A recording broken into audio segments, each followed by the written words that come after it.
Good morning विद्यार्थियों। आज हम टॉपिक पढ़ने जा रहे हैं मानव नेत्र के दोष एवं इनका निवारण। तो हमारे पास टॉपिक का नाम है मानव नेत्र के दोष एवं इनका निवारण। जब हम किसी वस्तु को देखते हैं, वस्तु यदि हमारे बहुत अधिक निकट है तो उसे स्पष्ट देखना संभव नहीं होता है। किसी भी वस्तु को स्पष्ट देखने की जो न्यूनतम दूरी होती है, इसे कहते हैं स्पष्ट दृष्टि की न्यूनतम दूरी। किसी भी वस्तु को स्पष्ट देखने की न्यूनतम दूरी का मान स्वस्थ नेत्र के लिए 25 सेंटीमीटर होता है। वस्तु जिस बिंदु पर स्थित है, इस बिंदु को कहते हैं निकट बिंदु। किसी भी वस्तु को स्पष्ट देखने की अधिकतम दूरी का मान अनंत होता है। यदि हम मानव नेत्र की बात करें इस प्रकार से, ये मानव नेत्र, यहां मानव नेत्र के अंदर ये लेंस होता है।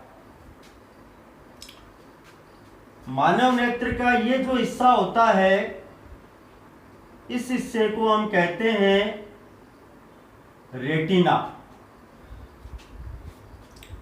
मान लो कि यहां पर कोई वस्तु स्थित है, ये मानव नेत्र का लेंस इस वस्तु का प्रतिबिंब बनाता है। यदि यह प्रतिबिंब इस रेटिना पर बन रहा है, यदि वस्तु का प्रतिबिंब रेटिना पर बन रहा है, तो हमें यह वस्तु स्पष्ट दिखाई देती है। लेकिन अगर यह प्रतिबिंब रेटिना से पहले बन जाए अथवा रेटिना के बाद में बन जाता है, दोनों ही परिस्थितियों में यह वस्तु हमें दिखाई नहीं देगी। इसके लिए हमें नेत्र और वस्तु के मध्य किसी लेंस की आवश्यकता होती है। एक ऐसा लेंस जिसको हम यहां पर लगाते हैं, ये लेंस इन प्रतिबिंब को यहां रेटिना पर बना देता है। ये कैसे होता है, इसको हम जानने का प्रयास करेंगे। लेकिन इससे पहले हमें लेंस का फोकस तल क्या होता है, फोकस तल का क्या महत्व होता है, इसको जानना जरूरी है। तो पहले हम जानने का प्रयास करते हैं लेंस का फोकस तल, और उस फोकस तल का क्या महत्व है, इसको देखते हैं।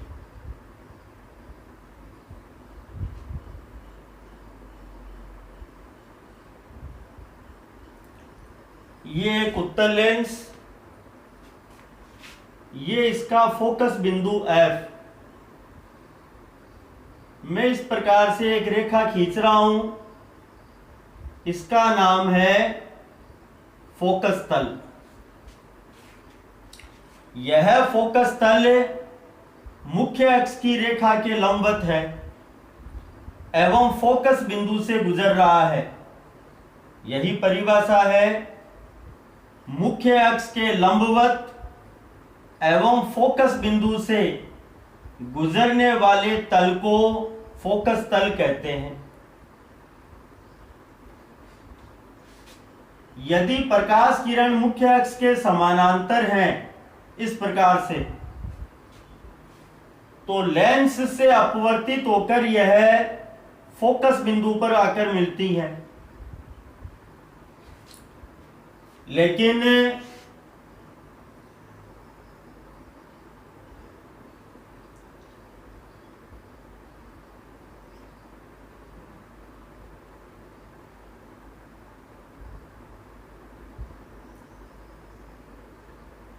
मान लो कि प्रकाश किरण आपस में तो समानांतर हैं, लेकिन मुख्य अक्ष के समानांतर नहीं है।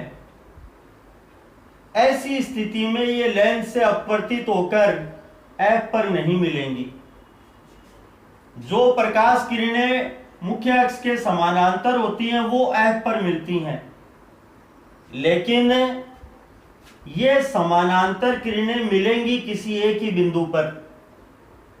जिस प्रकार से ये समानांतर किरणें एक ही बिंदु पर मिल रही हैं, ये समानांतर किरणें भी किसी एक बिंदु पर मिलेंगी। ऐसी प्रकाश किरणें जो आपस में समानांतर हैं लेकिन मुख्य अक्ष के समानांतर नहीं है, फोकस तल में किसी बिंदु पर मिलती हैं।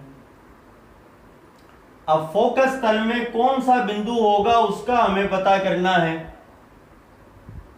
इसके लिए मैं इनके समानांतर एक ऐसी प्रकाश किरण को खींच रहा हूं जो प्रकाशिक केंद्र से गुजर रही है, और हमारी जानकारी कहती है कि प्रकाशिक केंद्र से गुजरने वाले में कोई विचलन नहीं होता है।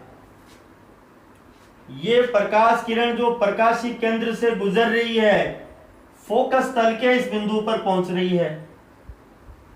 ये सभी समानांतर किरणें फोकस तल के इसी बिंदु पर मिलेंगी।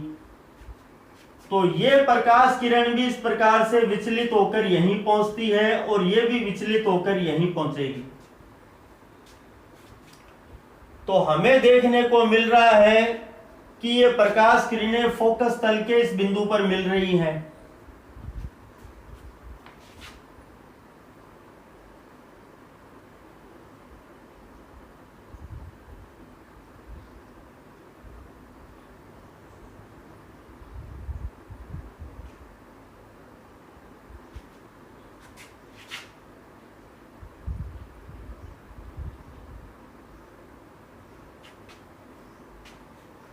अब मान लो कि प्रकाश किरण इस प्रकार से है, यह विचलित होकर फोकस तल में कहां पहुंचेगी, इसके उत्तर के लिए इसके समानांतर हम एक ऐसी प्रकाश किरण को खींच रहे हैं जो प्रकाशिक केंद्र से गुजर रही है। ये दोनों समानांतर प्रकाश किरणें फोकस तल में इसी बिंदु पर मिलेंगी।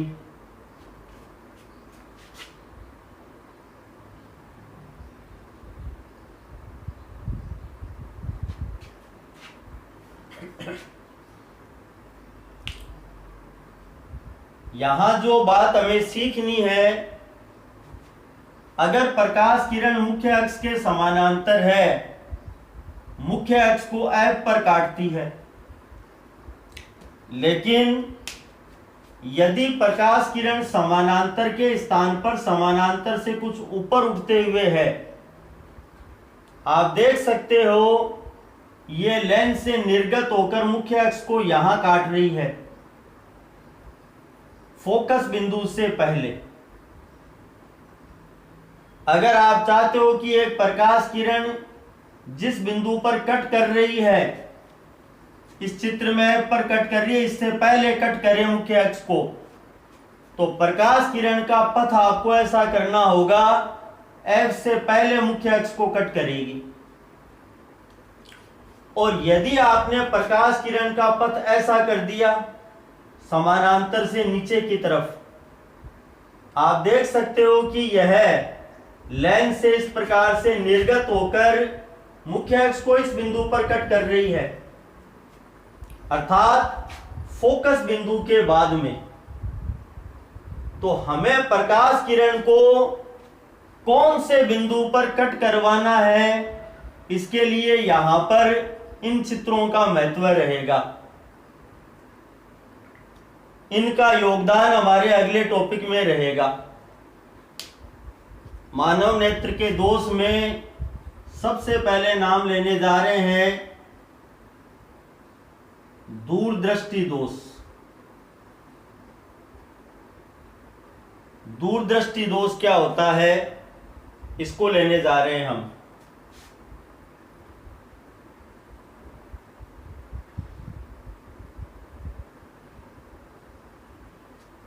मानव नेत्र, ये मानव नेत्र के अंदर लेंस, उत्तल लेंस, दूरदृष्टि दोष से पीड़ित व्यक्ति को निकट की वस्तु स्पष्ट दिखाई नहीं देती है।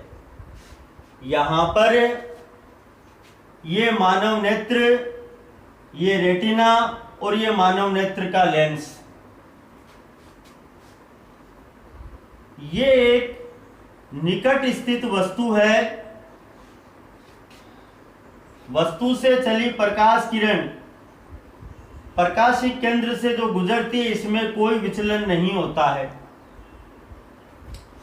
एक प्रकाश किरण को मैंने इस प्रकार से आपतित किया। आप जानते हो कि उत्तल लेंस में प्रकाश किरण विचलित होकर नीचे की तरफ आती है। यह प्रकाश किरण इस प्रकार से विचलित होकर नीचे की तरफ आती है। अगर इस तरफ प्रकाश किरण को आपतित किया जाए, यह विचलित होकर इस प्रकार से इस बिंदु पर पहुंचती है।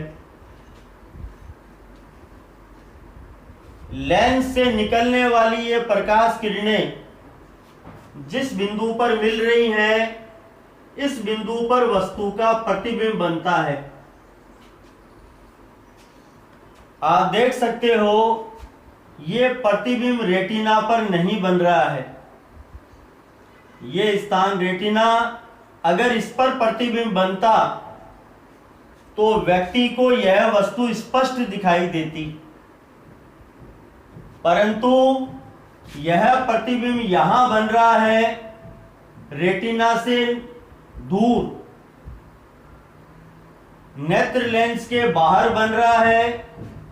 यहां बनता तो नेत्र लेंस के निकट होता, लेकिन निकट न बनकर यह दूर बन गया, इसलिए इसका नाम है दूरदृष्टि दोष। इस दोष को दूर करने के लिए हमें इस प्रतिबिंब को यहां रेटिना पर बनाना होगा। पिछले टॉपिक में हमने पढ़ा था, यदि कोई प्रकाश किरण इस बिंदु पर कट कर रही है और हम चाहते हैं वो इस बिंदु पर कट करे, तो लेंस पर आपतित होने वाली प्रकाश किरण का पथ चेंज करना होगा। यदि इसका पथ चेंज हो जाए तो इस स्थिति में यह मुख्य अक्ष को जहां पे कट कर रही है उससे पहले कट करेगी। पिछले पॉइंट में पढ़े गए तीनों चित्रों को देखते हुए हमें विचार करना है, इस स्थिति में कौन सा लेंस उपयोगी हो सकता है।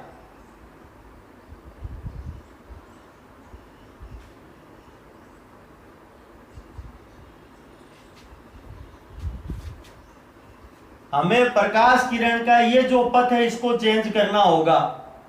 अगर इस पथ को इस प्रकार से कर दिया जाए, मुख्य अक्ष के समानांतर या समानांतर से भी ऊपर की तरफ, तो लेंस से निर्गत होने पर यह प्रकाश किरण इस बिंदु से पहले कट करेगी और प्रकाश किरण के पथ को इस प्रकार से इस प्रकार करने का कार्य एक उत्तल लेंस कर सकता है। तो यहां नेत्र एवं वस्तु के मध्य एक उत्तल लेंस को लगाया गया। अब वस्तु से चली प्रकाश किरण नेत्र के बाहर लगे लेंस पर आपतित होती है। अब यह उत्तल लेंस इसके पथ को विचलित करेगा, इसके चलने का जो भी पथ है उसको नीचे की तरफ करता है और ये इस प्रकार से इसने इसके पथ को विचलित किया। मानव नेत्र के लेंस पर प्रकाश किरण पहले इस प्रकार से आपतित हो रही थी, लेकिन अब इस प्रकार से आपतित हो रही है। इस स्थिति में प्रकाश किरण जहां पे मुख्य अक्ष को कट कर रही थी, इस स्थिति में मुख्य अक्ष को उससे पहले कट करती है। आपको देखने को मिलेगा ये इस प्रकार से रेटिना पर पहुंचती है। इसी प्रकार से नीचे की तरफ प्रकाश किरण को आपतित करेंगे और ये भी इस प्रकार से पथ से विचलित होकर रेटिना पर पहुंचती है। तो ये वस्तु, ये हमारे पास उत्तल लेंस और ये यहां रेटिना पर इसका प्रतिबिंब बन गया। तो आप देख सकते हो उत्तल लेंस की सहायता से दूरदृष्टि दोष को दूर किया गया।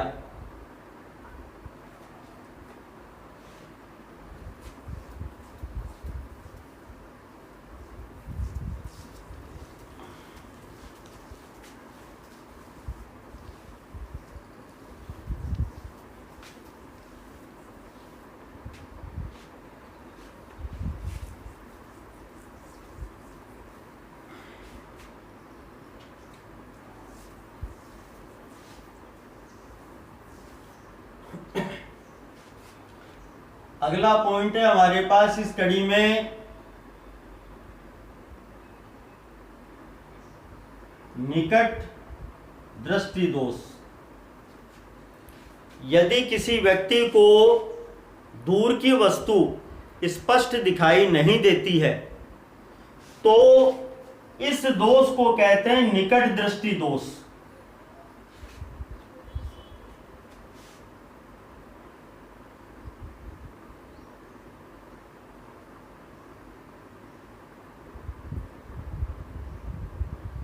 मानव नेत्र, ये मानव नेत्र के अंदर लेंस,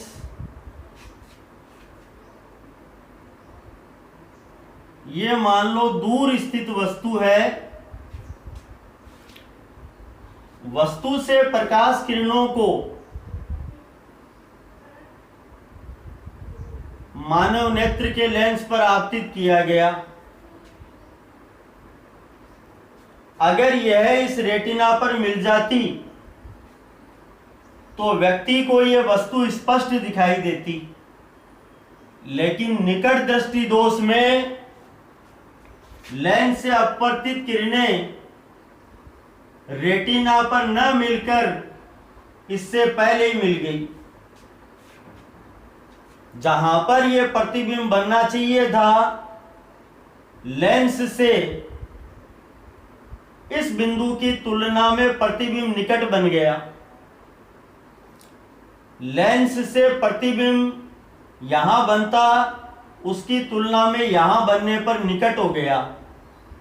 इसके लिए इसका नाम पड़ता है निकट दृष्टि दोष। अब इस दोष के निवारण हेतु हमें इस प्रतिबिंब को यहां बनाना होगा और यहां बनाने के लिए हमें इस प्रकाश किरण के पथ को चेंज करना होगा। अब हमारा उद्देश्य है इन प्रकाश किरण जो यहां मुख्य अक्ष को कट कर रही है, ये आगे की तरफ कट करे और आगे की तरफ कट करे तो आपको इस पथ को चेंज करना होगा। अगर पथ इस प्रकार से या इस प्रकार से है तो इससे भी पहले कट करेगी। आपको इस पथ को और भी इस प्रकार से नीचे करना होगा। यह कार्य कैसे होगा, अब हम इसको देखते हैं।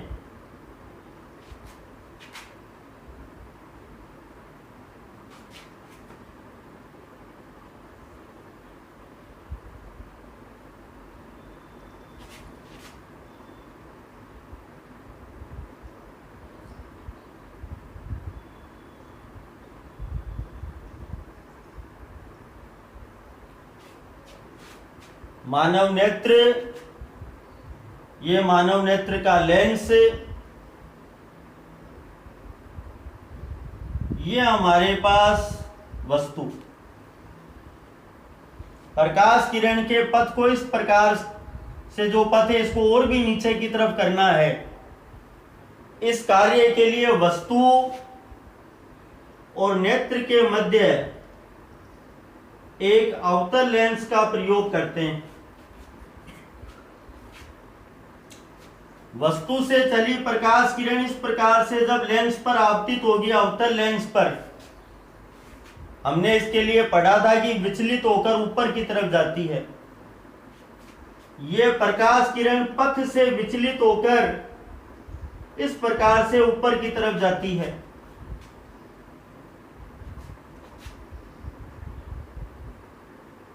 यहां आपतित करेंगे, विचलित होकर इस प्रकार से नीचे की तरफ जाती है।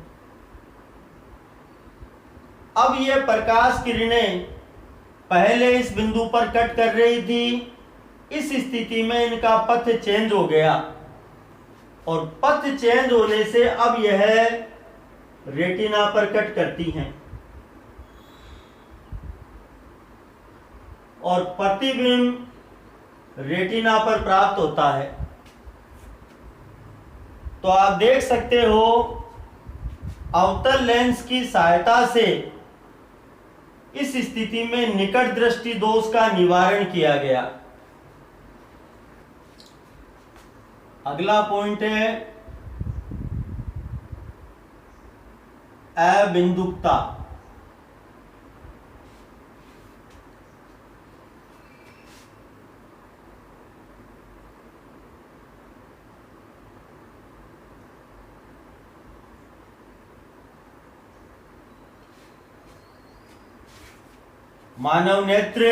मानव नेत्र का लेंस ये इस प्रकार से यहां वस्तु है और वस्तु के अंदर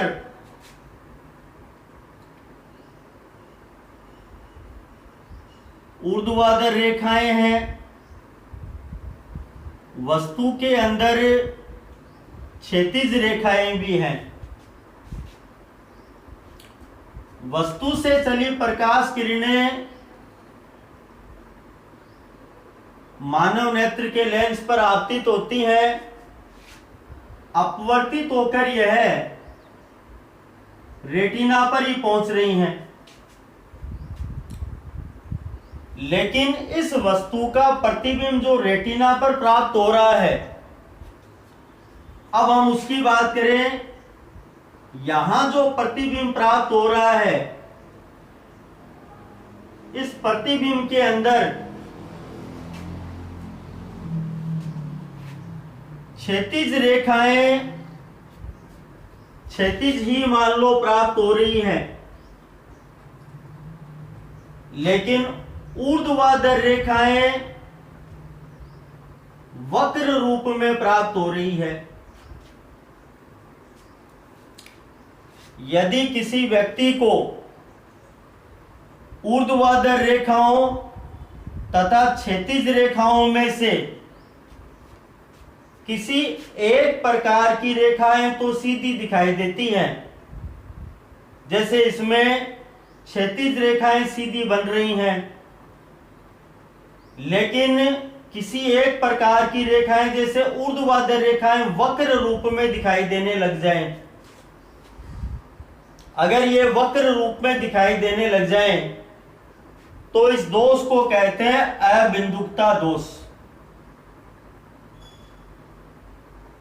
यहां यह भी हो सकता था कि ऊर्ध्वाधर रेखाएं सीधी दिखाई देती और क्षैतिज रेखाएं वक्र रूप में दिखाई देती। मानव नेत्र के रेटिना पर जो प्रतिबिंब बनता है, वही प्रतिबिंब हमें दिखाई देता है, हमें वास्तविक वस्तु दिखाई नहीं देती है। हमें रेटिना पर जो प्रतिबिंब बनता है वह दिखाई देता है। तो इस स्थिति में हमें ऊर्ध्वाधर रेखाएं वक्र रूप में दिखाई दे रही हैं। इस दोष का नाम है अबिंदुकता। इस दोष के निवारण हेतु यहां वस्तु तथा मानव नेत्र के मध्य एक बेलनाकार लेंस को लगाते हैं। यह बेलनाकार लेंस बेलनाकार लेंस लगाने का प्रभाव प्रकाश किरणों के पथ पर नहीं होगा। प्रभाव केवल ये जो प्रतिबिंब बना है इस प्रतिबिंब पर पड़ेगा, और ऐसी स्थिति में आपको क्षैतिज रेखाएं भी सीधी दिखाई देती हैं और ऊर्ध्वाधर रेखाएं भी सीधी दिखाई देती हैं। तो इस प्रकार से हम बेलनाकार लेंस की सहायता से अबिंदुकता दोष को दूर करते हैं। धन्यवाद।